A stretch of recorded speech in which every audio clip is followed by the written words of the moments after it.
Hey guys, today we're going to talk about how what you surround yourself really affects you.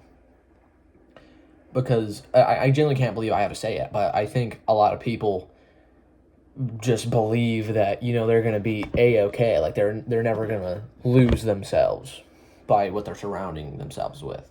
There's a lot of people that are like, I hung out with a bunch of druggies and smokers, and I've never smoked or done drugs. No, but you've gotten excess smoke. You've been around drugs your whole life. Do you think that when the time comes for you to resist something, those are good examples for you to have as discipline? No.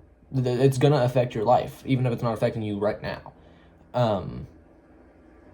But there's a lot of people that choose to be miserable. I think there's a part in the human psyche that makes people want to choose the stronger emotion, even if it's a negative emotion. Um, and I mean, people, you'll see it all the time. Like, I don't have a lot of friends, and it's not because, I think that I'm not a good suitor. No, it's so many people are like just not good to be around. What kind of music do they listen to? All they listen to is sad music. That's all they listen to. They surround themselves with these sad thoughts that they are enforcing over and over and over again into their mind. And they don't realize how much power that will hold over them in their everyday life and their relationships. Like, to me, it's insane. Like, don't get me wrong. I love Midwest emo music. I love Alex G.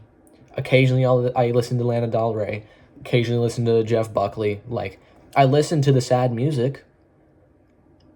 But when that's all you listen to 24/7, and you're just constantly surrounding yourself with things that make you sad, you're going to be sad. And then these people complain about the fact that they're sad. I cannot stand people that do not have enough self-awareness to realize where their problems come from. I think that's also the reason why I'm interested in philosophy, because I want to understand everything. I don't know how someone can not be curious about how they came to be fully. Like, I want to find out every reason. I want to find out, why do I find the things funny that I find funny? Why am I annoyed by the things that I'm annoyed by? Why am I angry? Why am I sad? Why am I happy? Like, I want to figure out what it is in my mind that sets me apart from other people. And everyone is set apart from. There's subtypes of humans. There's categories that people will try to fit you into. You are way more than a category name.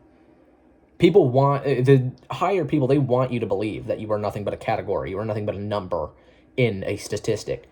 You are a person. And a lot of people don't care. They're fine with being in that category. They're fine with being that statistic. And I guess, like, you can't really change them. Like, in order for there to be winners, there has to be losers, right? Like, I don't want to sound like some rich podcaster douchebag, but I mean, that's a fact. Not everyone can be a winner. And you can't force losers to be winners. There's some people that they're already too far gone and they won't ever be anything. Which, like, that sucks to say. There's probably people in your day-to-day life where they will not be anything. They will be mediocre, and they're okay with being mediocre, and that's okay. If they're happy, they're happy. If they're fine with where they are, that's okay. But for me, I cannot do that. I cannot see myself in a position where I am just living day-to-day or mediocre or sad or thinking negative all of the time. I cannot do it. I'm not going to act like I'm some one-dimensional person that's happy all the time, always thinking happy thoughts. No, I get sad. I get sad a lot. But I refuse to let that shape who I am. I refuse to live in my emotions, because living in your emotions just makes it so that you are very, very prone to making irrational decisions. And that's not just like in your day-to-day relationships, like I said earlier. It's also like jobs, opportunities, things will get thrown off to the side. You'll get angry. You know, like, my gramps, before he passed, something that him and me both struggled with a lot was our anger. And I remember a few months before he left, or before a few months, I don't remember, my dad told me, but a few months before he passed, he got in a fight with his landlord. I don't even remember what he said. I don't know what he said, but he started yelling at his landlord and calling him a bunch of names and stuff. And the landlord was like, okay, you can just get out then. Like, you're just gone. And they got kicked out. And then his last few months of life, where he wasn't in the hospital, he was in a very rundown house packed with too many people. And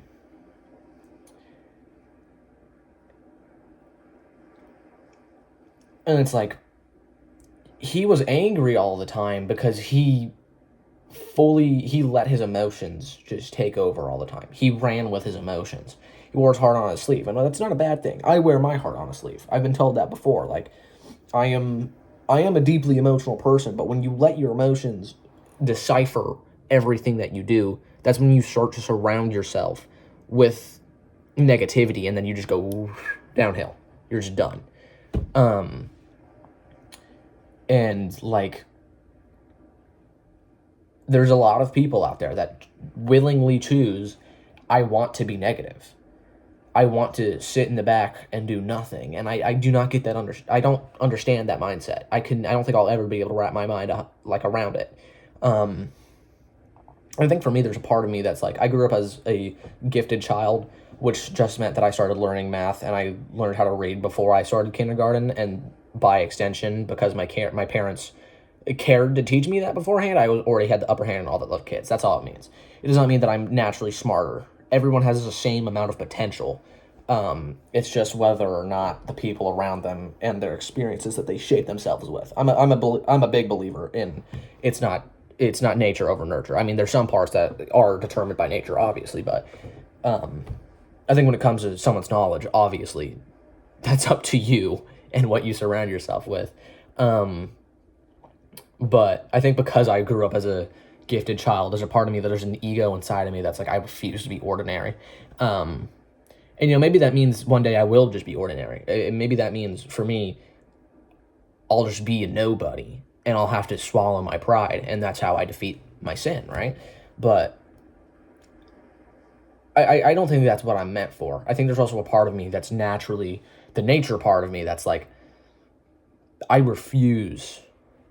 Like, I'm meant for more. I know I'm meant for more. And I know every person on earth is meant for more. Everyone is meant for something. And it doesn't have to be... No, it will be great, but it doesn't have to be great in the eyes of everyone else. As long as you are truly happy, you are doing great. I shouldn't say... No, I shouldn't say that, because, you could be happy doing drugs, right? That's a bad thing to say. I think for me, as a Christian, it's like, as long as you are defeating your sin and you're like living in Jesus, then you're doing great, right? And for a lot of people, that does not make them happy. I mean, a lot of people, they like to live in their flesh, I think, where they fully just want to lean all the way in on their bad habits. Like, they want to stay lazy, they want to stay lustful, they want to stay prideful, and it's like, I don't get that. There's a lot of people that take pride in their wrath, and I'm like, you don't see that as a bad thing. You don't see destroying everything around you, including yourself and your own things. You don't see that as a bad thing. And it's like, I really don't see what they're doing. I also don't see people, I can't understand people that don't take care of themselves. Like, am I going to act like I don't procrastinate? No, I procrastinate at least every day. I have a soda can that's been sitting here for like at least a month. And a part of it is because I procrastinate, and another part is because I just forget. But like, I can't stand people that don't take direct care of themselves. What do you mean you don't work out? You don't eat healthy? You don't take care of your bed? You don't take care of the trash just laying around? And you know, like that, I think I don't understand them because I'm mentally healthy. Like I'm healthy. Um, and these people, they're not mentally healthy, but it's still seen as normal in today's modern society. And again, like modern society is, think about it this way. There's so many people that you see online that are like, I was born in the wrong generation. Me personally, I think I would have been a kick-ass Viking, dude. Like, I think I would have made a great Viking, or a, you know, like if I didn't have the conscience to like not kill. Obviously, if I killed someone, I'd feel horrible. But I think I would have made a good Viking, a good Crusader, a good knight. Like, yeah, but every man ever thinks that. That's not like, I think any man with average testosterone levels or higher thinks that he could have been a general, or a foot soldier or something, you know?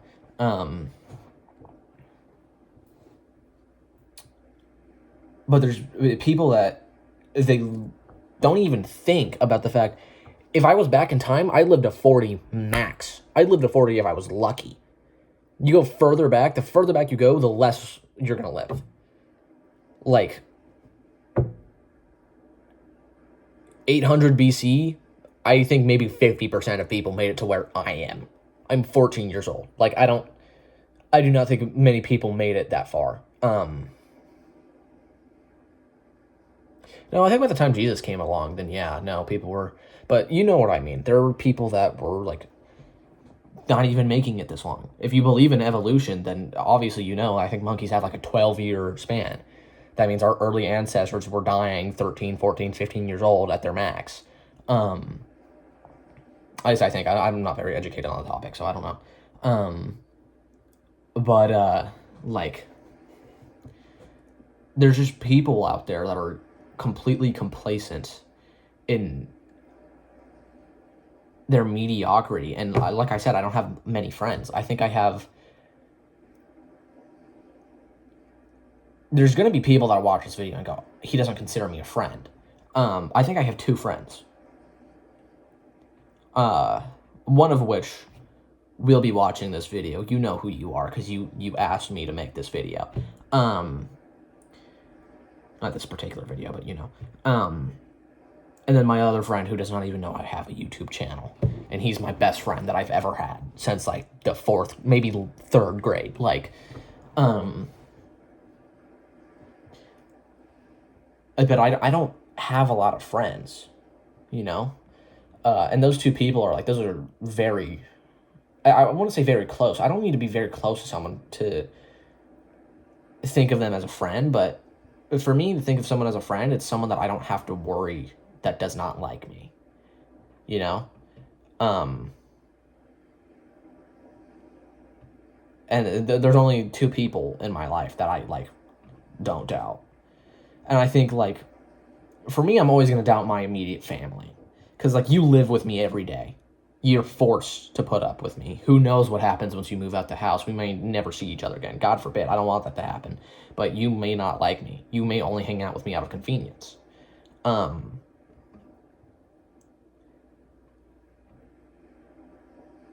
it's, to me, it's like, I even some of my friends, they're like I said, the one person asked me, when's the next video coming? Like, they wanted to know.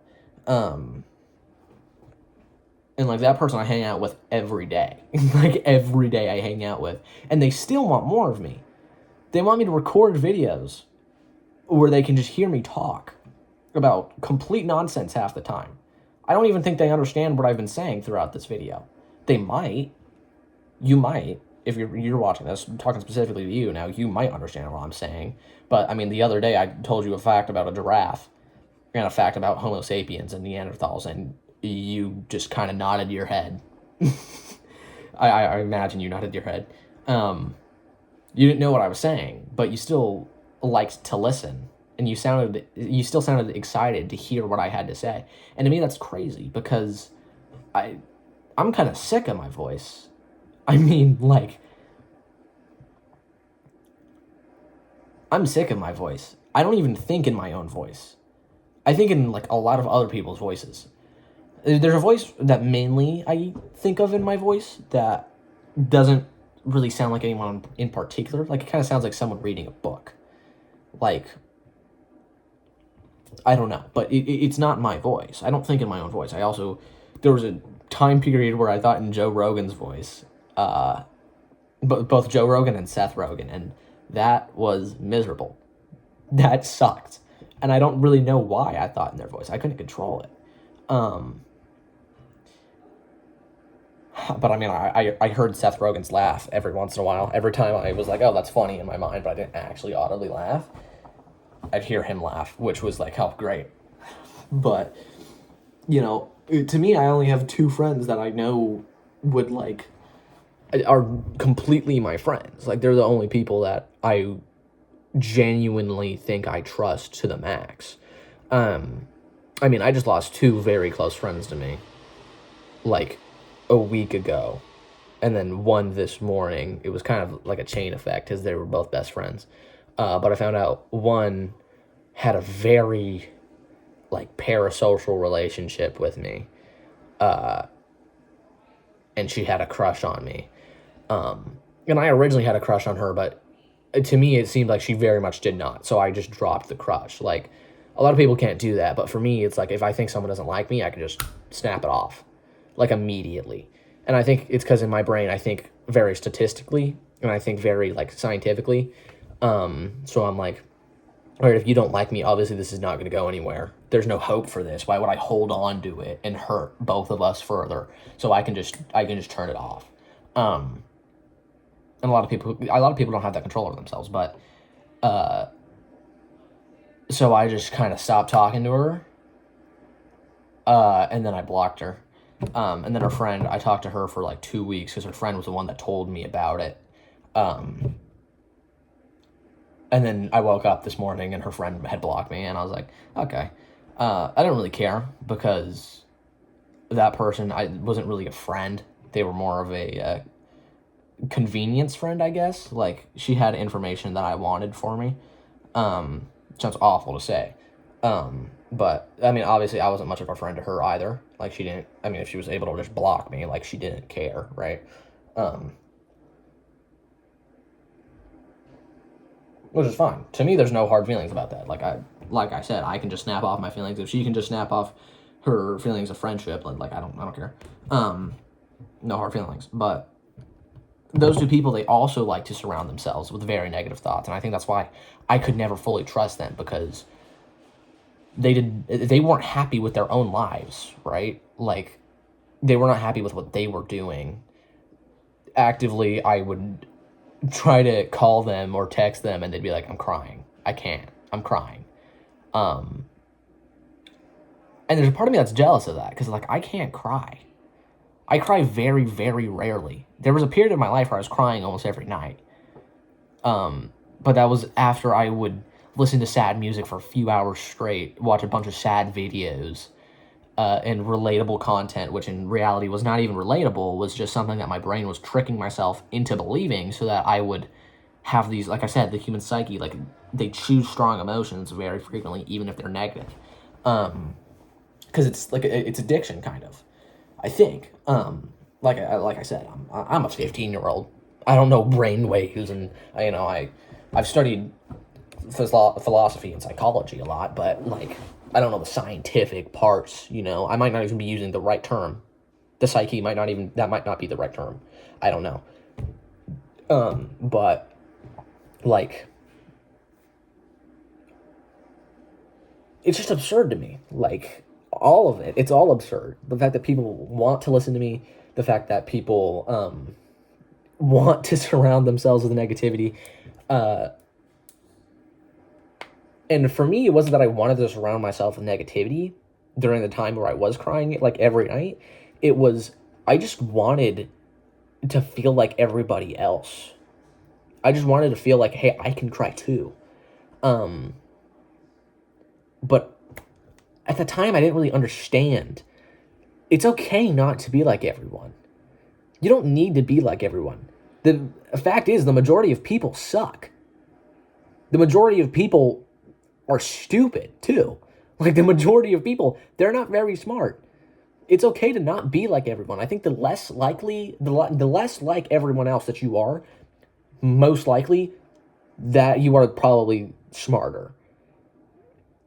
And I'm not talking the weird kids. I play Roblox for 9 hours a day, and I sit here with my super bright colored iPad, and I just rot in my bed every day.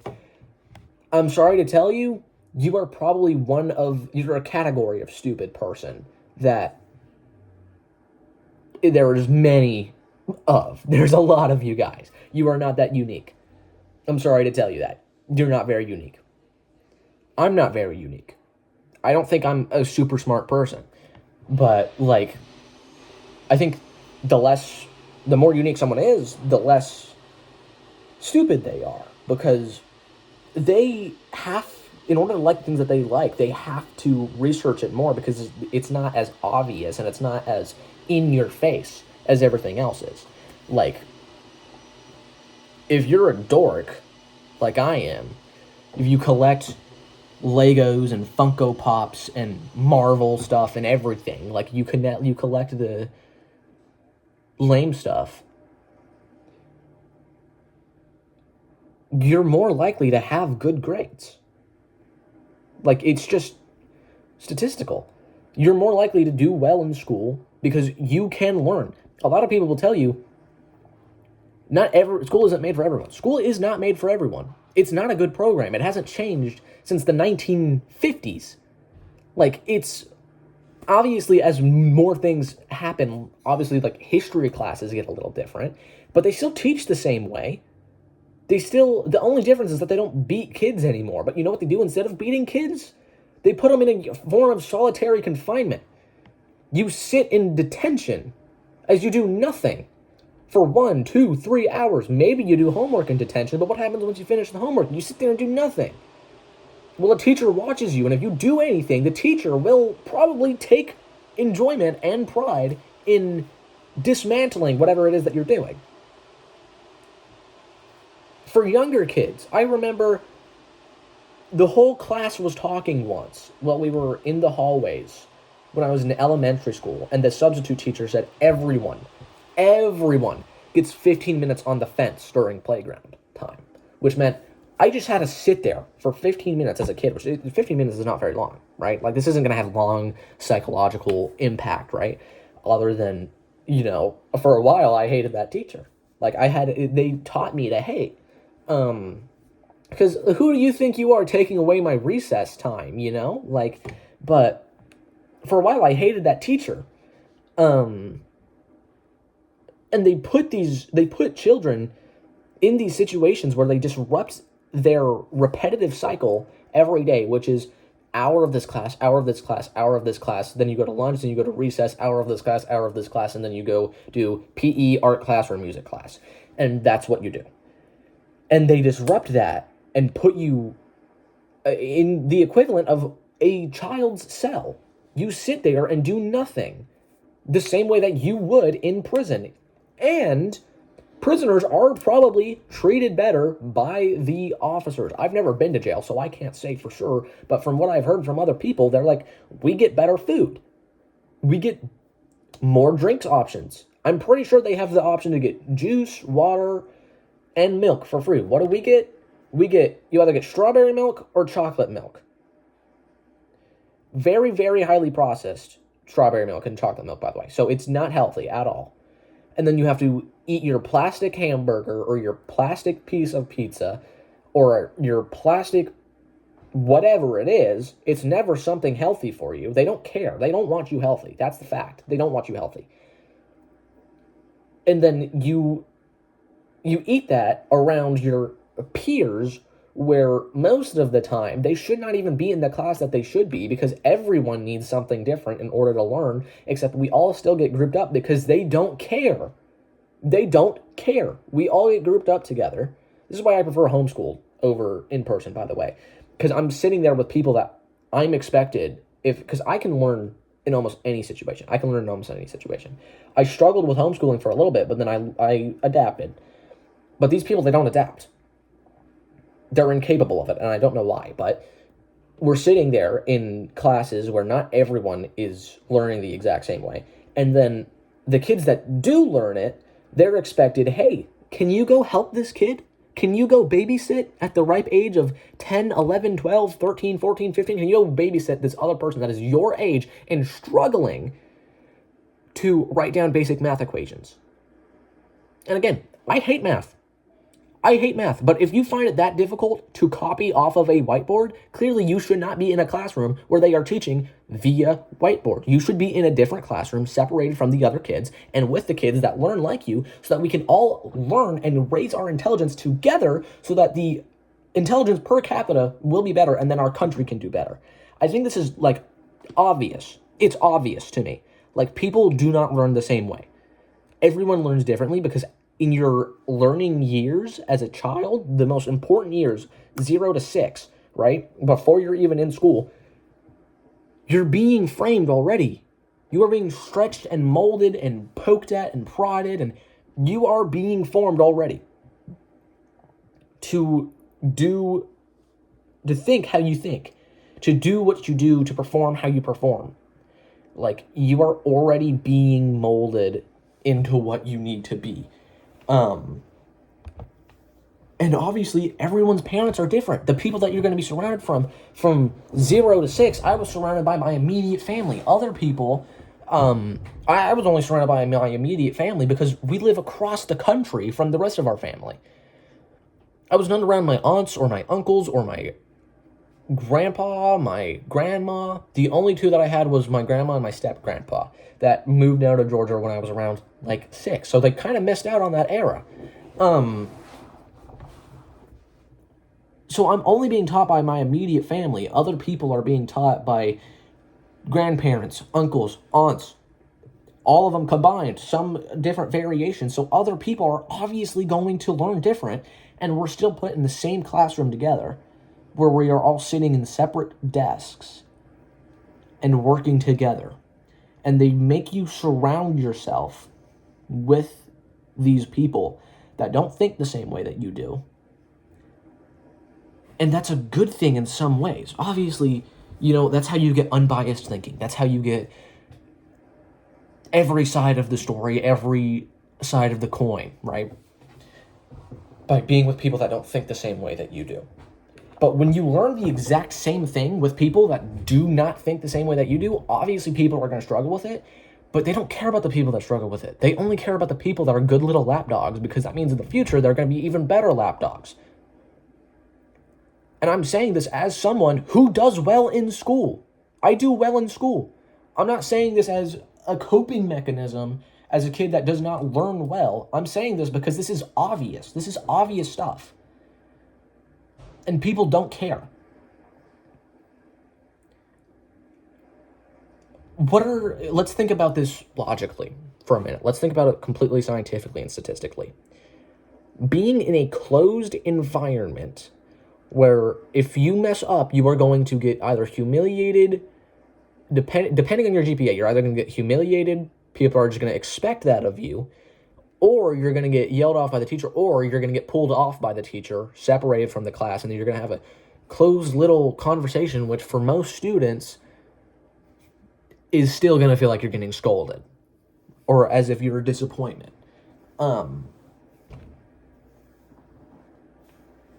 There is no winning in the process. There is no winning unless you are already born into a family that wins. That's how it works. But when you're in a classroom like that, what happens to you? You're stressed. It raises your cortisol. It makes you unhealthy. What are the things that that lower your cortisol? What are relaxing things? The sound of rain. The sound of birds chirping in the morning. Dogs, cats, nature. The things around you that you are meant for. Your body is meant for this. This is what you are made to be. And you are forced into a system where you are not any of those things. You are not in nature. You have to pay money to go in nature. It's illegal to be in some places of nature. And you're expected to never go out, basically. Unless if you have the free time. Which most people, by the way, they won't. They already don't. But with how things are going right now, they won't. They will not. Everything, the prices of everything is just going up and going up and going up. And I don't care how you think that's happening. The fact is that it's happening. It is. Whether you want to blame old administrations, current administrations, both, whatever. You're not being raised how a normal human should be raised. You are being raised as cattle, as cogs in a machine, as numbers in a statistic, and you are way more than that. You are a person, and you are your own person, and you are never seen as that by anyone, except for the people that you are face to face with.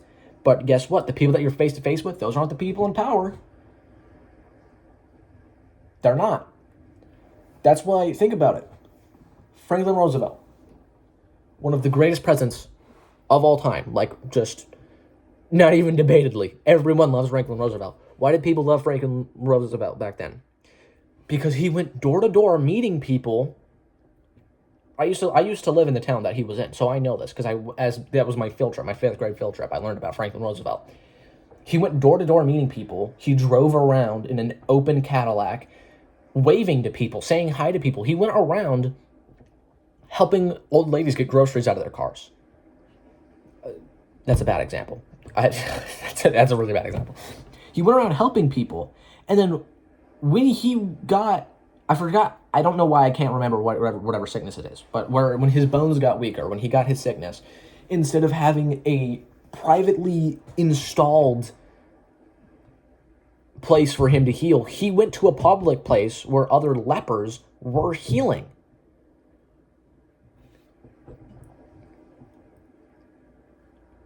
That's why people loved him. Because he was face to face and he cared. But people today, we only surround ourselves with the negativity that news projects to you. Music, games, TV, shows, everything projects fear and negativity into your mind. And people are okay with that. They are okay with being cogs. And that's where I think me and a lot of other people separate off the path is we are not okay being numbers. At the end of the day, yeah, we're numbers. But every human is a different number. That's what I've been trying to get across this whole day. Every human is a different thing. Every human has their own category. There is never going to be a human that is just like you. I don't care. I've found several people that I thought was just like me. No, there's never a person that is just like you because no one will ever have the exact same interactions that you do, the same mindset that you have. No matter how similar, you're never going to find someone that's even 99% the same as you. You might get 90% if you're insanely lucky, but at a time, there's probably going to be 10 people global that are 90% similar to you. Like, that's just the fact. And we're all treated as if we're the same. We're not all the same. Different people are for different things.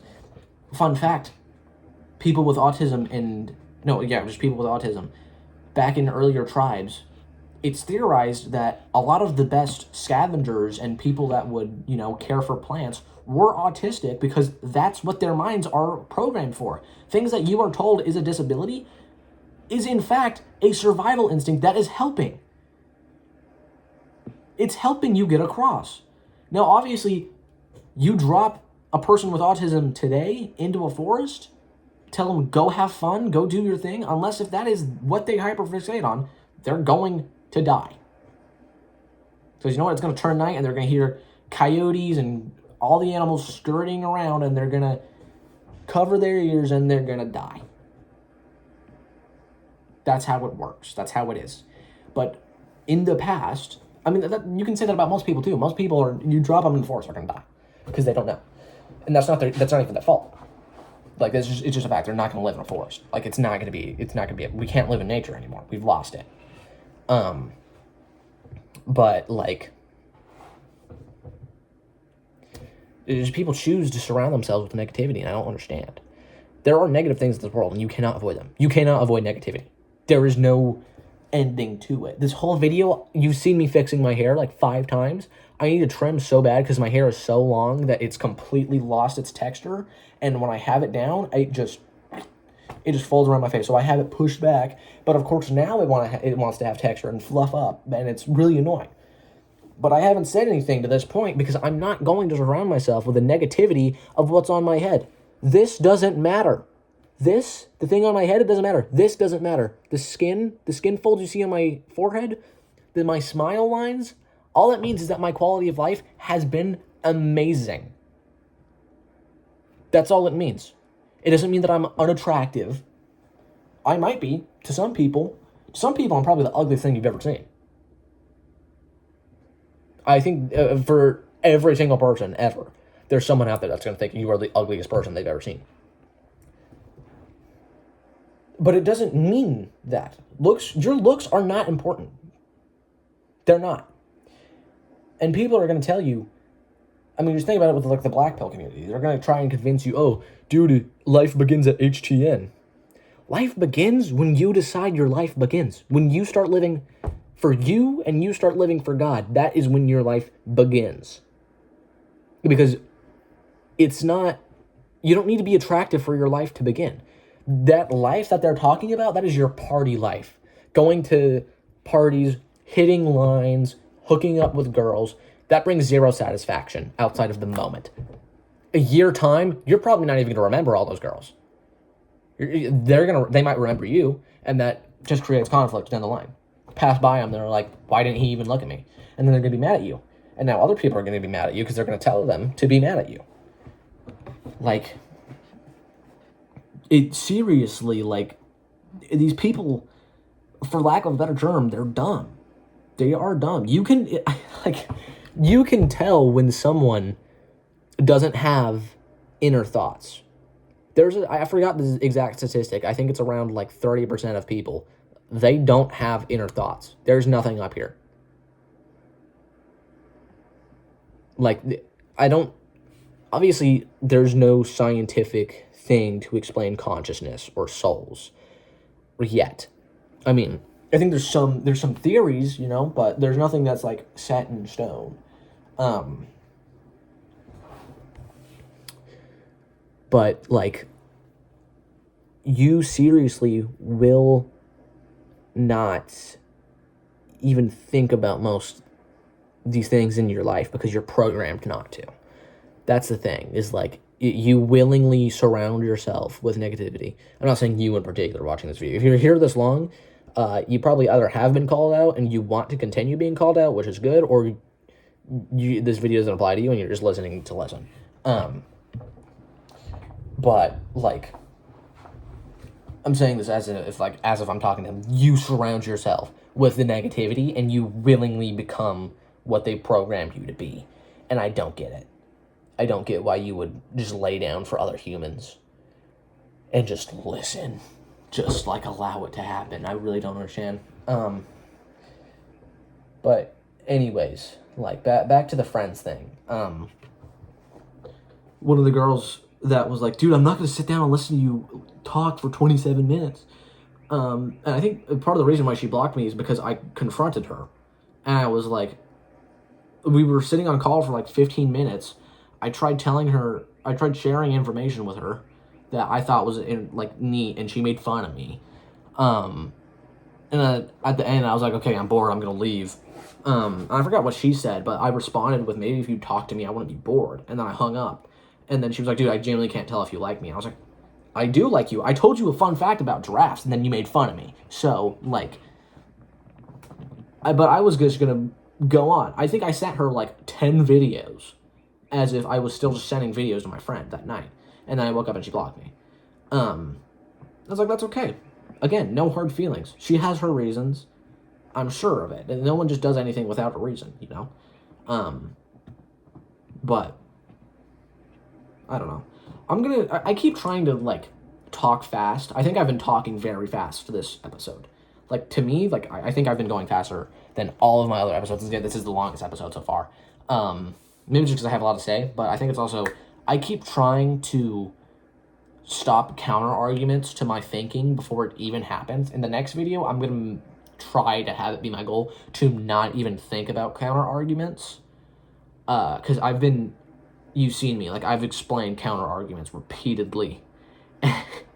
And to me, it's because a thought isn't fully completed unless you've thought about the other side, and you've thought about, well, is that right? What can I say to disprove it? What from this do I agree with? Next episode, I think I'm going to try shooting for around 15 minutes. This is 40 minutes long, this episode. I'm going to try to shoot for, 15 minutes. I think that's going to be the goal. Sorry, I got sidetracked right there. And it's like, she was like, I'm not going to sit and listen to you talk for 27 minutes. And I'm like, why wouldn't you support me in something that I'm passionate about? If I am your friend, why wouldn't you support me in something that I'm passionate about? Because I support you, right? I would, but the thing is, she never came to me with anything. And again, it's like, it's these people, like, they're okay with just mediocrity. They're okay with just being normal. She's in band. She's in marching band. I think. I'm pretty sure. But she never came to me about that. And I've never seen anything, but, I would watch all her TikTok videos, the random things that she would post. I would like and I'd comment because I want her videos to go. I wish success for her. Like, I want people to go and see her videos. And watch the entirety of them. Like them, comment on them, sometimes share them, sometimes repost them. And I just wanted people to reach out and care about her because I cared about her. But a lot of people don't really think in that sense. And again, that's okay. If everyone thought the same, then this world would suck. There's so many people that are like, if everyone thought the same, this world would be way better off. And in some categories, yeah. But let's say you choose a random guy off the streets. What if that guy's a racist? What if he's a neo-Nazi? What if he's I said I was going to stop trying to do counter arguments. I'm gonna stop myself right there. Right. I'm gonna end the video now because my lunch break is coming to an end soon and I have to go get back to school. But how do I always end the videos? I don't know. I asked you. You wouldn't remember. No, every video I forget something and I try to ask you and you never say anything. And I'm like, whatever. Right. Good morning, good noon, good afternoon, good evening, and good night. I still don't know if good noon is an actual saying.